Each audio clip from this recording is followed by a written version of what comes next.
Greetings everyone. Today we will discuss about prokaryotic and eukaryotic cells. This is the second topic of Unit 1 of third semester B Pharm Pharmaceutical Microbiology. So this is the prokaryote and eukaryotes today we will discuss. Now, as we discussed earlier, that is microbiology only developed recently. Originally, the microorganisms or microbes were classified under animal and plant kingdom.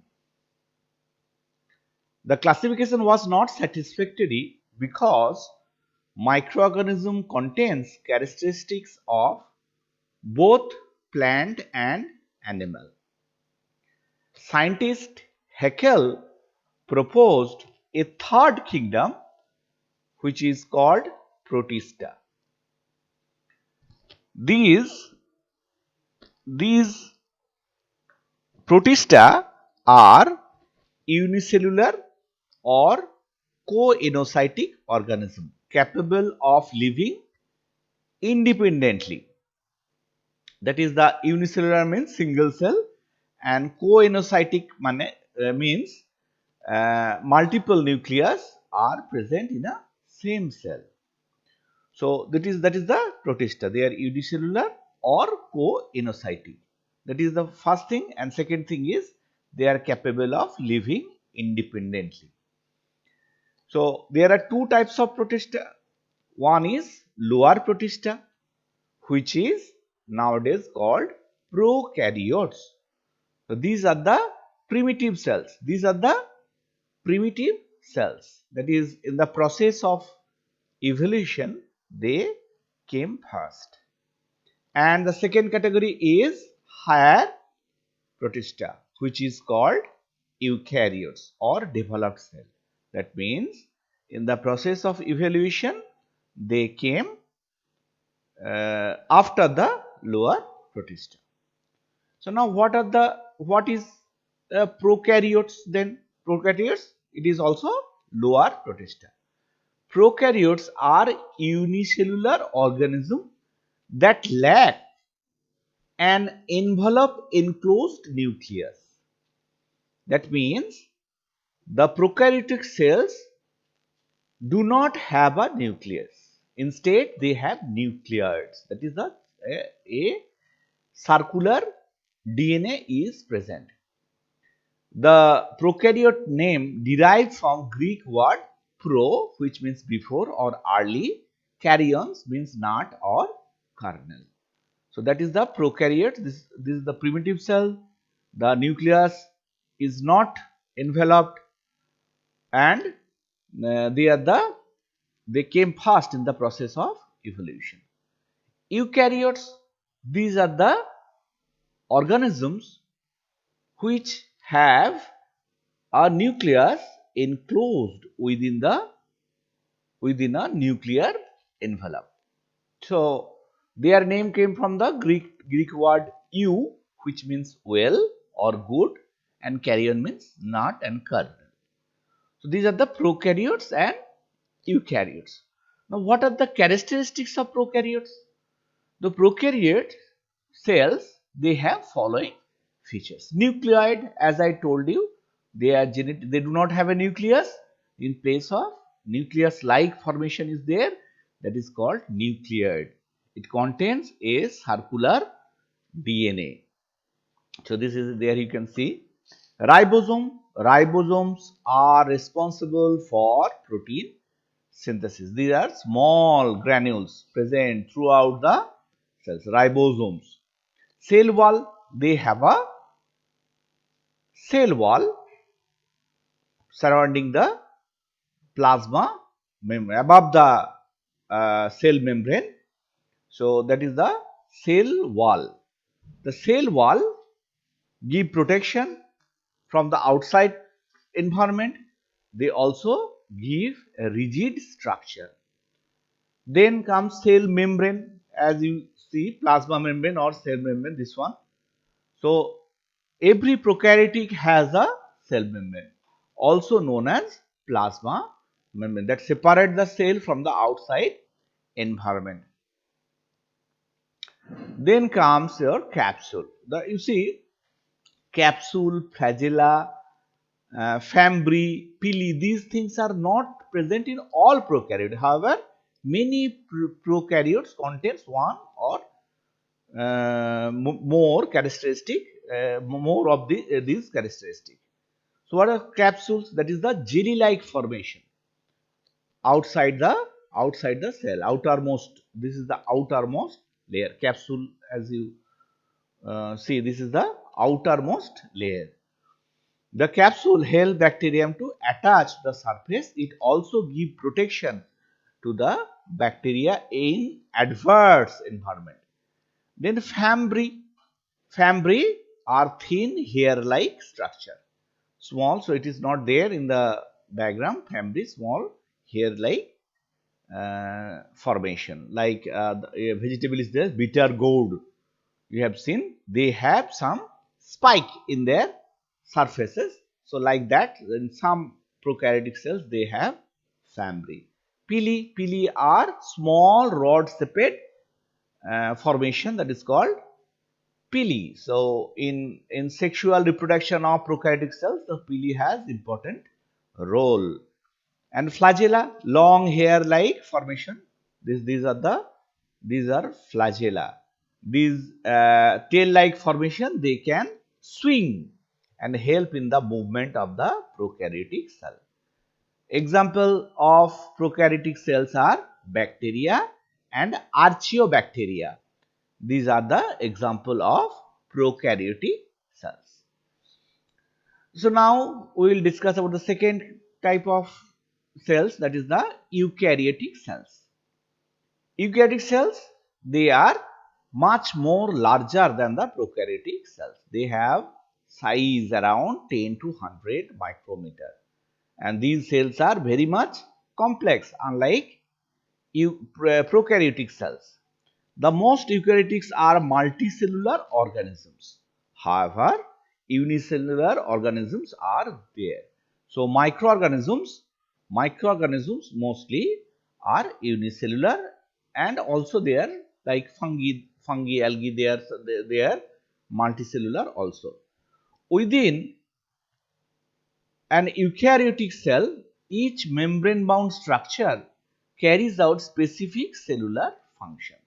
Each membrane bound structure, they carry out specific cellular function. So eukaryotic cells have following things, that is the nucleus. So prokaryotic, you remember, they do not have nucleus, but here eukaryotic cells, they have nucleus, well formed nucleus, that is the membrane or envelope is there surrounding the nucleus. The nucleus stores genetic information and they guide the process of protein synthesis. Nucleus, inside the nucleus, this is a dense zone called nucleus. This is called nucleolus. Okay, this nucleolus, they help in the formation of ribosomal RNA. Our ribosomal RNA is produced in the nucleolus. Then plasma membrane. Outside the protoplasm, the membrane present is called plasma membrane. It is a phospholipid bilayer. It is formed by phospholipid. The phosphate group are present outside and inside, and the lipid layer in the middle. So that is the plasma membrane. Next is cytoskeleton or cell wall. The eukaryotic cells have a cytoskeleton or cell wall. Outside the plasma membrane, there is another wall that is called cytoskeleton. Especially in the microorganism, this thing is present. This allow the movement of the microbial cells. eukaryotic microbial system. This amoeba, some protozoa, they can have a characteristic movement. It's called amoebic movement. So that is the cell wall. Ribosomes are responsible for protein synthesis. Ribosomes are present in both in prokaryotic and eukaryotic, but here most of the ribosomes are present in the surface of endoplasmic reticulum. In other places also ribosome may be present. Cytoplasm. Cytoplasm is the region of the cell between the nuclear envelope. This is the portion present between this membrane and this membrane. So that is the cytosol. Cytosol is gel-like substance. So if you exclude these things, the remaining portion is called cytosol. Endoplasmic reticulum. Endoplasmic reticulum special formation is detected in the eukaryotic cells. They help in the protein synthesis as well as maturation of protein and also help in the transportation of the protein. And some eukaryotic cells, they contain vesicles and vacuoles, a small void space that is filled with some fluid which mainly contain toxins, metabolites and debris. These are things are stored here. That is the vesicles and vacuoles. Some eukaryotic cells, they may contain Golgi apparatus, chloroplast and lysosome. The Golgi apparatus and chloroplast is mainly characteristic of higher eukaryotic cells. However, some microorganisms like algae may also contain. And lysosome, that is the enzyme containing bags, may be present inside the cell. Example of eukaryotes are animal, plants, and in the category of microorganism, fungi, algae, and protozoa, nematodes, etc. are present. These are all eukaryotes. So now this is a very common question, that is what is the difference between the prokaryotic and eukaryotic. Already we have discussed the individual features. Now if we see it in the form of a chart, you see the nucleus in prokaryote, it is absent. In prokaryote it is absent, but in eukaryote it is present. In prokaryote nucleoid is present and nucleoid is absent in the eukaryotes. Membrane bound organelles, so those organelles like endoplasmic reticulum, etc., those things are absent in the prokaryote, but it is present in the eukaryotes. And cell structure, the almost all prokaryotic cells are unicellular, and eukaryotic cells are multicellular as well as unicellular. Some fungi, they are classified as yeast and mold. Yeast are unicellular, molds are multicellular. Likewise, cell size, the eukaryotes, they are larger, 10 to 100 micrometer, but prokaryotes is smaller, 0.1 to 0.5, 100 times or more smaller. Cell wall constituent, the prokaryotic mainly contain peptidoglycan. So peptidoglycan, which consists of N-acetyl glucosamine, N-acetyl galactosamine, whereas eukaryotic cell wall is made of sterol, cholesterol, etc. That is the key difference, cell wall of the prokaryotic and the eukaryotic. DNA form. So in prokaryote it is a one circular DNA is present, whereas multiple linear DNA is present in the eukaryotes. Example are bacteria, archaebacteria, and whereas example of eukaryote is fungi, algae, protozoa, nematodes, etc. So if we another point, if we consider, that is complexity, that is prokaryotes are much more simpler and primitive, whereas eukaryotes are much more complex. So this is all about the first portion of the unit 1, and hope you enjoyed the class. I thank you for watching.